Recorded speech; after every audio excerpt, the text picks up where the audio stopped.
So good afternoon, everyone.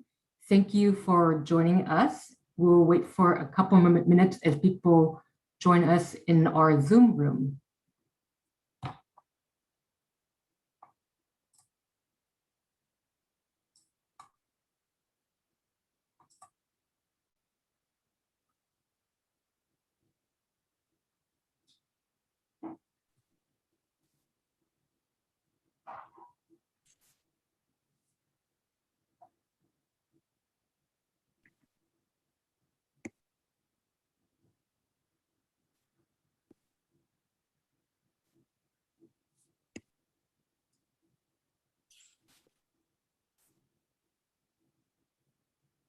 Hello, everyone. We're just waiting for a few more minutes before we get started on our workshop about the transportation element update.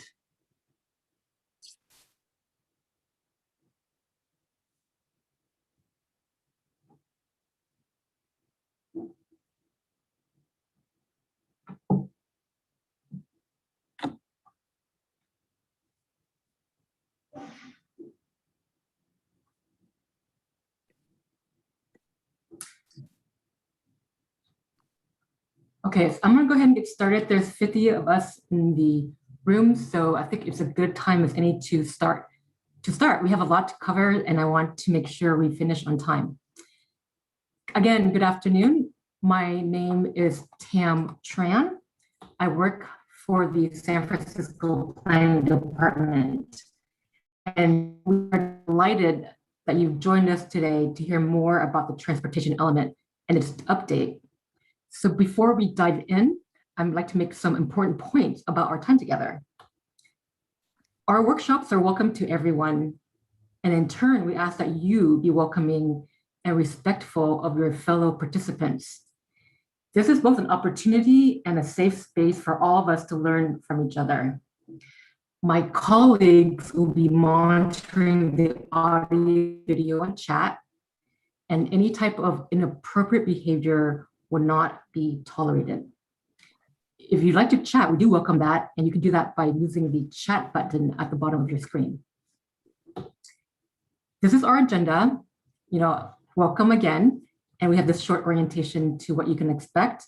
We will be hearing from our guest speaker, Lateefah Simon, and there will be a Q&A session after she speaks.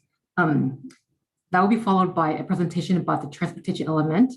And then we will go into breakout groups where we're looking for your input. And this really is the most important part of today's workshop.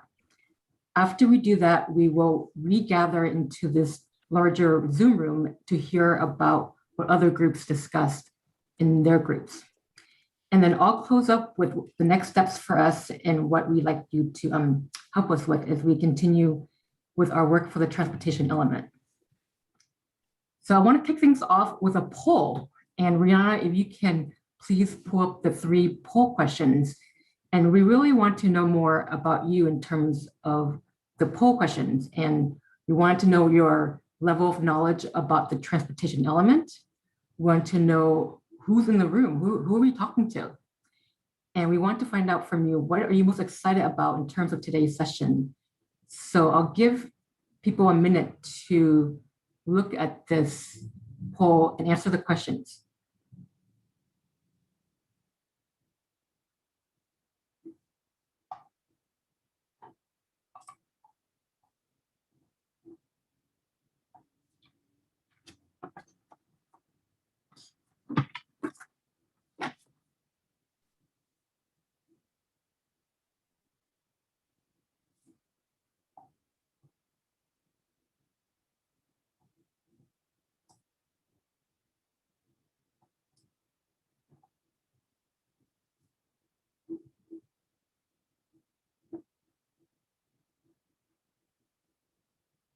Okay, so we have about 70% of people voting or filling out the poll.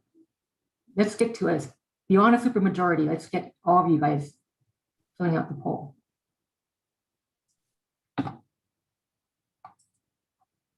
Okay, I'm going to end it. And the results, I will share the results. So most of you are familiar with some parts of the TE, the transportation element, but not necessarily all of it. And we have a lot of people from the general public, which is great. And in terms of what you're interested about for today's workshop, you want to learn more about the TE, which we definitely want to tell you more about. I'm hearing remarks from Lateefah Simon, which I'm also excited to hear about as well, and giving feedback during the breakout rooms, which is a key reason why we have you here, and learning how to get involved in the update process, which is awesome as well. Great. Thank you again for filling out the poll. Next up is our guest speaker, and I'm very excited to welcome Lateefah Simon. She is a nationally recognized advocate for civil rights and racial justice.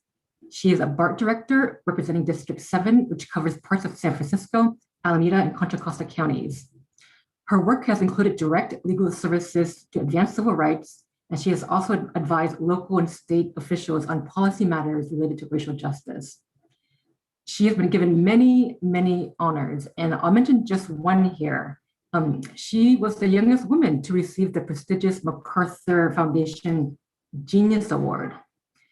After her remarks, there will be a Q&A session. If you have a question for her, please put them in the chat. So now I'll turn things over to Lateefah. Well, thank you so much. And I'm hoping that you can hear me. Can you hear me? Yes. Okay, great. Well, it's an honor to be here today for a number of reasons. One, to be in this community of folks who are learning and engaging and struggling over the many, many questions and concerns, but also the hopes and dreams that we have about public transportation. What I want to do in my time today is challenge myself to talk less and to answer more of your questions. But I do want to give a little bit of context of why I was excited to be a part of today's conversation. Largely, this space is a space for folks who, again, are teaching and who are learning and who are answering hard questions about the present and future of public transportation. But like many of you, I have a deep appreciation of both the operational challenges, the aspirational challenges of public transportation, but really the day-to-day struggle both that riders and operators and planners face in trying to intersect existing systems and envisioning sort of the new pathway to what could be the future. The reality is, in my view, and I'll explain why, I believe that access to public transportation that is safe for everyone, that is equitable, that gets people around to where they need to go, that is affordable, is indeed a fight worth fighting for. The many wicked problems that are indicative to us figuring out these answers, that's the work. As a young person growing up in San Francisco, being visually impaired and legally blind, I made decisions that my able counterparts didn't have to make. Even as a young person, as a teenager, becoming a young single mother, moving out of public housing into my first below market rate unit south of Market in 1999, I almost didn't take that unit because the closest public transportation bus stop that would get my little baby to school and me to work was over 9 blocks away. I took it. I took that BMR, one, because it got me out of public housing, but two, I realized and learned that there was at that point the E line that would be running. Now we call it the T. I'm that old. For some of you all remember that project, and some of you all may have worked on that project. As South of Market began to gentrify and more housing opportunities became affordable, there was, of course, an expanding need for more transportation. But before the operationalizing of the then E-line, which came initially 45 minutes apart, 45-minute headways were really difficult on rainy days with me and a toddler trying to get to Market Street. From then on, moving forward in my own career, I focused my organizing, my 9-to-5 work on issues of criminal justice, juvenile justice reform, and economic development. Understanding, again, my life, how I moved was always about where and how I could navigate the city. Having never lived outside of San Francisco years later and moving to the East Bay in search of more affordable housing, leaving my home, my birthplace where I went to school, I was immediately shocked as a pedestrian and again as a single mom how difficult life was in the East Bay, not having a bus stop every 3 or 4 blocks away, not having access to BRT or being a 30-minute ride from then my college, Mills College, and work and childcare. For many disabled folks, for elders, but also folks who deeply rely on what is a public good of public transportation. We've come so far and yet still have so far to go. Years later, of course, I ran for the BART board of directors after losing my husband to cancer. Even before we buried Kevin, I looked in his pockets and realized that he was buying gas, taking me places. Just a couple of weeks before his death, I relied on him for so much. He was a driver, I wasn't. We got married later in life, but the last asset that we had was a car after fighting cancer for 2 years. I sold that car to help us pay rent. By then, I had 2 kids and I was alone. And I realized that being back on transit full time, that there are so few voices fighting for, again, equitable, accessible, and safe transit from folks who deeply depended on this public good. And so I ran for office. And while it has not been perfect, my hope is that my voice in this space as a transit dependent person contributes to a conversation that is extremely difficult. How do we resource pre-COVID a seamless transit system? How do we keep safe transit systems in light of the perfect storms of mass gentrification, of failed war on drugs and proliferation of drugs in our community, homelessness, our inability to house and clothe folks who are having some of the worst days of their lives, and the acknowledgement that all throughout the country, folks find refuge in public systems, including transit, and we haven't done the job that we need to do. I've struggled with these issues. Frankly, during the COVID tragedy, we've lost so many people in our communities, our loved ones, our coworkers. We've also seen what many of us, especially in the planning community and civil service, what we've known all too well, that we don't have it all figured out, that folks who are deeply struggling with mobility, with healthcare issues, with housing, those who are employed but making right at the minimum wage, which still leaves you deeply in poverty.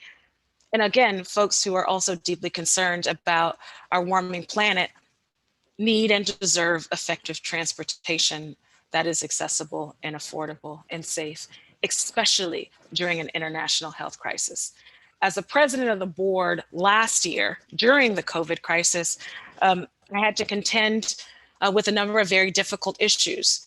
But what was important to me was that we kept our trains running and that we, at the same time, challenged ourselves to think about riders like my grandma, like myself, like my children, like the elderly, who desperately needed to get to and fro, even during a health crisis, safely, with an institution that cared about them individually and that was also connecting them with the other 27 providers in the Bay Area. And while we're still figuring that out as an agency, I am proud that BART is one of the few transit agencies who has yet, we haven't let go any of our staff. We have decreased headways, which is extremely unfortunate, especially to that person who's getting off late at night. I realize that. And those are some of the most difficult decisions I've made in my life, cutting off access.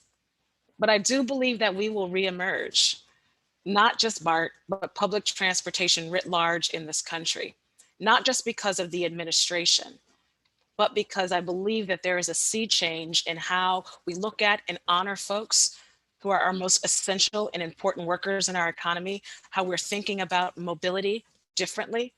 COVID gave the world a new understanding what it was like to not be able to go where you needed to go when you needed to go. As a transit now advocate and an elected transit leader, my life's work will continue to be on this path, understanding the intersectional issues that we all care so much about. Economic justice or economic equality or economic opportunity. To me, it means people having access to good work that pays them what they are worth. How do they get there? I was raised in the Fillmore. A majority of my family members live 45 minutes outside of the city they were raised in, and they come every morning to work and to serve the city. How do we provide not just a focus on highways and byways, but that we really figure out, again, how to connect our transit community together in a way that is affordable and is worth it, and that connects real people to real housing and real jobs. I'm proud that we have such a large community of advocates, of planners, of organizers, of leaders, of electeds who not only are seeing the light of day, but get how transit recovery is, in fact, Bay Area's recovery. For the rest of my life, I'll be swiping a Clipper card or some kind of media to get me in and out of transit, to get home, to get to grocery. And I know that there's tens of thousands of folks who share my story, but millions in the Bay Area who are counting on all of us to figure it out, to ask hard questions, to say we don't know, to think harder.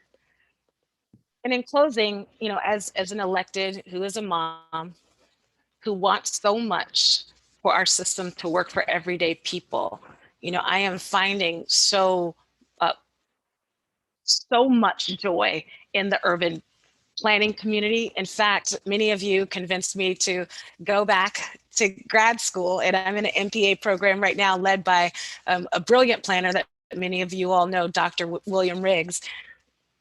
We can answer these questions. We can figure out how to fund transit, even in its inefficiencies. We know that there is a human and civil right for folks to be able to access mobility wherever they live. I think we can all agree on that. So I'm happy to be a part of this community, happy to be in conversation. I'll turn it over to my colleague to facilitate question and answers. Great, thank you very much. That was really, really interesting to hear. Thank you for telling us part of your story.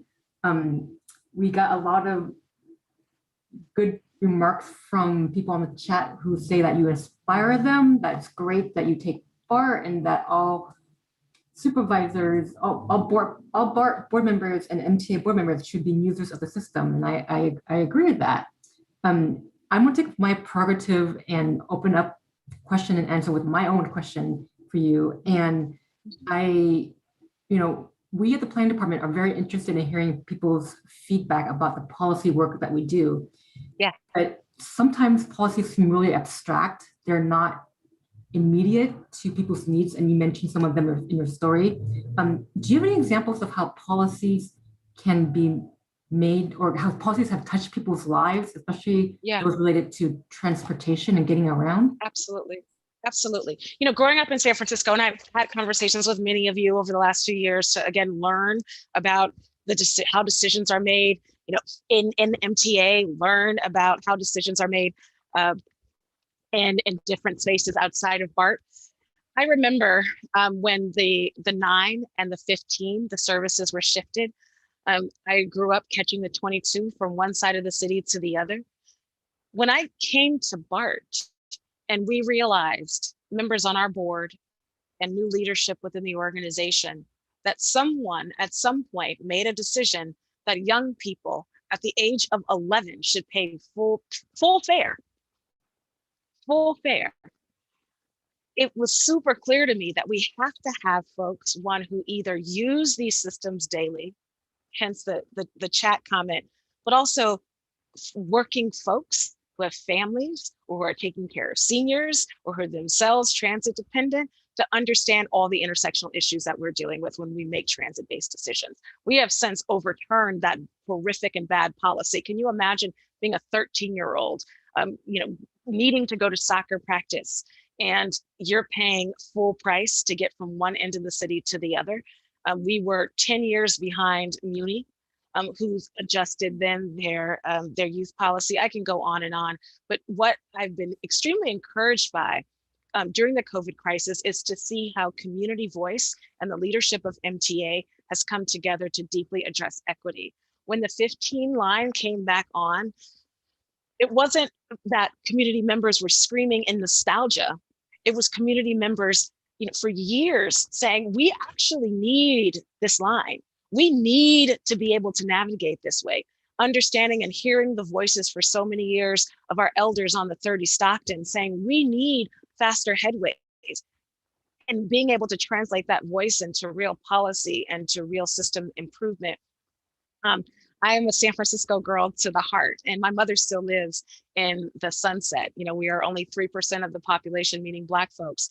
But my mother doesn't drive either, and she relies on the train to get her everywhere she goes. And I couldn't imagine a San Francisco. Now she's an elderly Black woman who didn't have access literally right across the street to the Terraville. She is able to have a full life in her retirement as a nurse because of the decisions that are made by folks in the cubicles. The urban planner truly is the architect for civic spaces. And if those urban planners and these departments can center equity in the stories of the myriad, of the diaspora of folks who live in a space, then we are better. We are better. And one decision that we make, Angela Blackwell, who is an attorney, researcher, and founder of PolicyLink, wrote a paper called The Curb Effect. And many of you either read it in undergrad or in grad school, but she talks about the power of the planner. And when ADA was implemented, how there was much ado about everything. There was no money to implement beveled curbs in dense areas on city streets. Small amounts of resource came into cities. But when these shifts were made, it wasn't only the person in the wheelchair who was able to get literally, figuratively, and spiritually over the curb. And if we make decisions that are based on the folks who are, again, having difficulty, everyone else does better. So there are many examples, but those are a couple that I wanted to throw up that I personally have been touched by. Thanks. We have a few questions in the chat, and I'll ask one of them, and there's some I can answer, I think. So Jonah asked he's wondered if you have been able to explore other systems, both for their strengths and weaknesses outside the Bay Area. And something can look really amazing when you read about it or hear about it, but when you look closely, maybe things like accessibility isn't so great. Of course. Of course. I love this question. In my time, in my day-to-day 9-to-5 work, I'm sorry, I have really bad allergies and the weather is changing. I've been able to be in many spaces, not just in my transit life, but in my organizer life, but they are one and the same. And I will never forget my first time in New York when I was 21. And I couldn't believe, one, how so many communities within New York proper and the extended boroughs had access to train and transit service. I was like, I could get everywhere and I don't have to wait 20 minutes for a cab that when they see me, they might not pick me up anyways. But when I realized, well, what do folks in chairs do? And what do folks who walk with a cane do? It is the most inaccessible system to many, but accessible to the masses. And so there are folks who, again, have had to deeply organize to figure out how the leadership of NTA could think about folks who have mobility challenges. It is still a challenge there. Then we have spaces like Denver, Colorado. Denver is one of the few spaces in the country that has an elected transit board. Most of these transit boards are appointed, right? So, there's goods and bads to that. They are struggling with the exact same issues that we are here, affordability, the reality that throwing tracks down is $110 million a mile if you're lucky. They're dealing with the struggles of transit-oriented development. Still, the rich are the ones who are able to live closer to transit instead of folks who desperately need and deserve transit opportunities. And then there are places like Pittsburgh, where Bevan Defty, who's my mentor, who's also on the board, is really interested in us all going to Pittsburgh, meaning transit directors and planners in the Bay Area, to look at how they have for long since been approaching the issue of destinationless passengers. And those are the folks, many of the folks that we call homeless folks who find shelter. It is not good enough for us to have a police officer throw that person off the train, knowing that when that police officer leaves, that person gets right back on the train and doesn't have, thank you, and doesn't have access to a restful place to sleep. We are not, in many agencies, dealing with the root causes of the problem. And many folks say, well, it's a transit system. We shouldn't do, well, it's a transit system that pre-COVID moved 430,000 plus people a day. So guess what? We are in the people business. And either we have to work better with our counties, we have to realize that all of our passengers have different needs, and we have to rethink how good, proactive, thoughtful, and effective public safety can take place. And I don't think anybody has figured it out. But I think that what is helpful is we can be honest about our challenges and not try to spin them, I mean, I gotta say, you know, a couple of my colleagues, we went to the funeral of Nia Wilson and talked to her parents face to face and are still in conversations with her family. We have been really working with the family of Oscar Grant and others. When systems fail people, we can't run away from the realities of what we didn't do correctly. We have to be willing to say, we don't know. This is a wicked, very, very difficult problem. And all the other fixes that we've tried, we can build on them or look at them and deconstruct them. And I know that we're doing that in the conversations around seamless. We're thinking about the ways that we deeply incorporate TNCs into how efficient transit can be. I think that a lot of us are public transportation zealots, but what we have to contend with is, you know, these deep emerging markets that are serving folks in different ways than we have been able to. So I think we can look forward to generations of these kind of conversations until really transit is not only affordable, um, it's good for all of us. It's really, we've deeply solved a real problem. And those problems are many, but I am happy to consistently being challenged on a lot of these questions that I don't know the answer to all of them. And whoever says they do, I think we should be suspicious of them.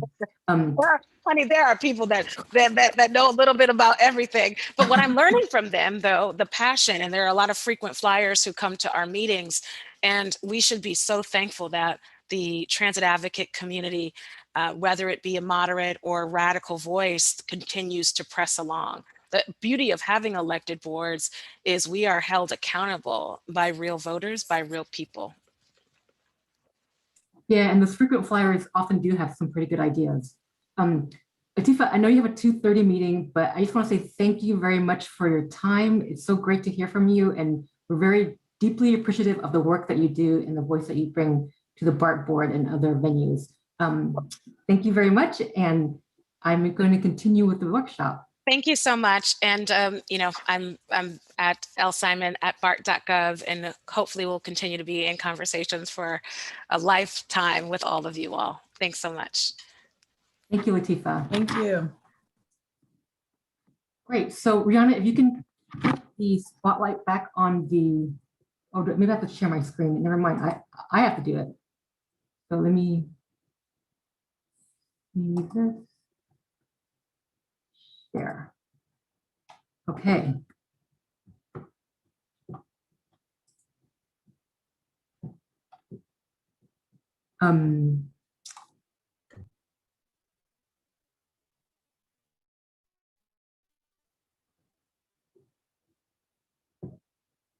Great. So let's talk about the transportation element. And the current one we have, it was adopted in 1995, and we're going to update it. And first, I want to give you some context before I go into more about the transportation element. So I'm going to talk about the San Francisco general plan. The general plan is how we will grow. It covers how we will grow as a city, how we would develop. It influences where we live, work, and how we move. And it has many components, which are called elements. And the transportation element is one of those. These elements make up almost all the functions and services in the city individually, as well as in connection with each other.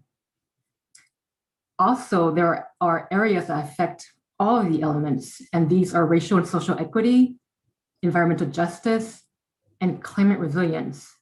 And these are absolutely critical in getting us to become a more equitable, prosperous city. And so they will be covered in all of the elements. So that's some background about the general plan and where the transportation element fits in. The transportation element will include policies and priorities for the safe, sustainable, and efficient movement of people and goods. And I'm going to emphasize people because when we think about transportation, I think most people tend to think about the means we use to get around: bus, bike, car, ride hail, hoverboard, whatever, and that's fine. But I'd like to invite you to think about people, the people who use these ways of getting around. You, your family, your neighbors, your fellow San Franciscans. And this is a point that Lateefah was getting to, where we want to make a people-centered transportation system that works for people. And when we think about people, we should think that we share our streets and sidewalks with people who have different abilities, different backgrounds, financial means, and life situations. And no matter what the combination of these things are, everyone in San Francisco should be able to move around safely and efficiently. Goods are also important, and I put in that photo of the gentleman delivering goods on purpose because things like food, medicine, and other necessities that get delivered to people like us, to news, goods are things that businesses need so that owners can run their businesses, employ workers, and serve customers. So our individual well-being, our collective well-being, and the economic prosperity of the city are tied into moving people and moving goods safely and efficiently. So decisions related to this will be based on policies and priorities that are set in the transportation element. And so what do I mean by policies? You know, a policy is like a statement of action that says what we want to do, how we can make decisions to guide us to achieve our goals. And so here's some example policies from the existing transportation element. It has policies about community engagement, pedestrian safety, transit, parking, freeways, port, water transportation. It's quite comprehensive. And we're actually lucky to be joined by one of the original authors of the existing transportation element today. Again, these policies and objectives in the element are used to guide decisions about projects that affect transportation in San Francisco. Let me give you some examples of that. The element gave the city legal authority to prohibit private vehicles on Market Street. And this came straight from the state vehicle code that allows car-free streets because it's expressly in the transportation element. We're looking at doing something similar for slow streets. Now, this is a temporary emergency measure that was put in place during the pandemic, and we're looking at ways to make it permanent. And we think that there's policies in the existing transportation element that can help us legislate that. So why do we need to update the element? You know, it looks like the current one has some pretty useful policies in it, and it was very innovative when it was adopted, but it was adopted in 1995. And as you can imagine, a few things have changed since then. The number of people who live and work in San Francisco has grown. The number of options of how we get around the city has increased. Technology has really dramatically altered how we live and get around. Climate change in 1995 was a distinct possibility, and now it's here, it's real. Let me talk for a moment about things that have not changed since 1995. And I'm going to talk about the racism that has been part of our policies, our laws and actions, including those of the planning department. They've been part of our history, and they continue today. And these policies and actions have really resulted in terrible, even deadly outcomes for people of color and low-income communities. You know, San Franciscans like to think of ourselves and the city as being equitable and progressive.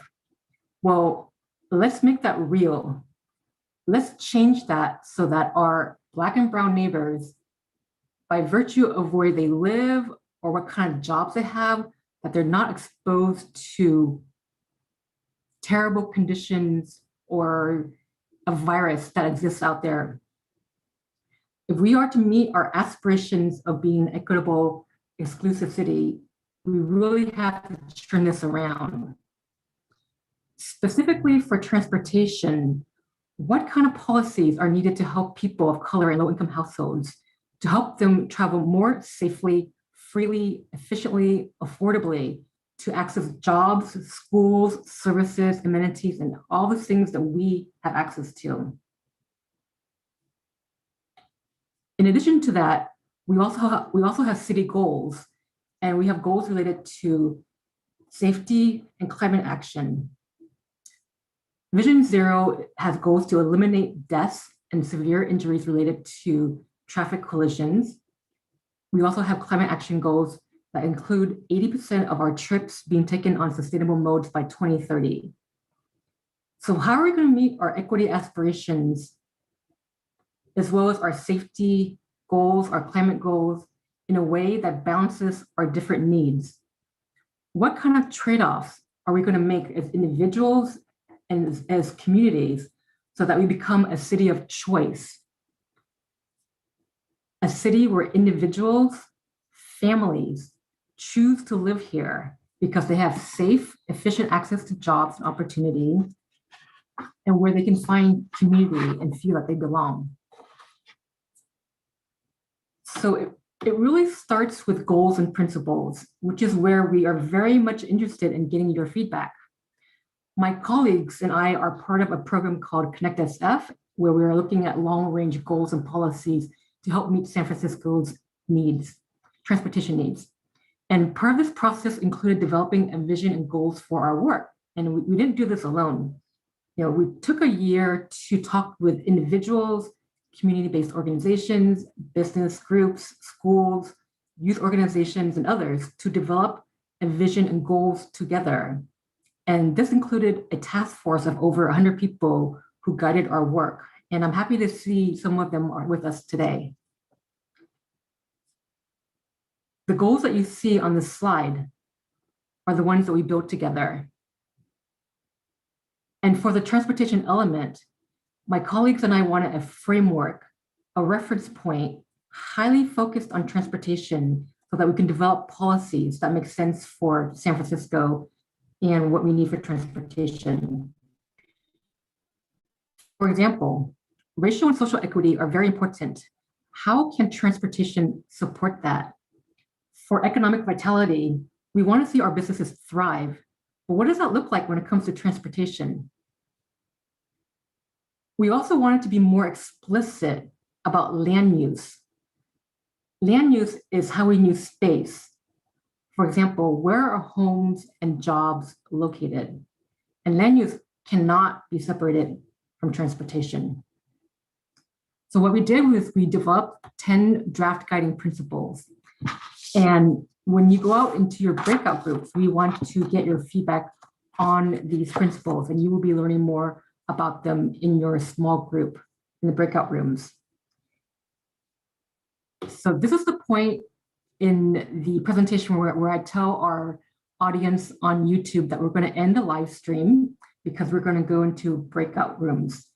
Thank you for watching us, YouTube audience. Everyone else, please stay. Here's what you can expect when we get you into your small groups. First, remember that our time together is welcoming, respectful, and inclusive. We want to hear from everyone to the extent that you feel comfortable speaking or putting your thoughts into the chat. We will be using a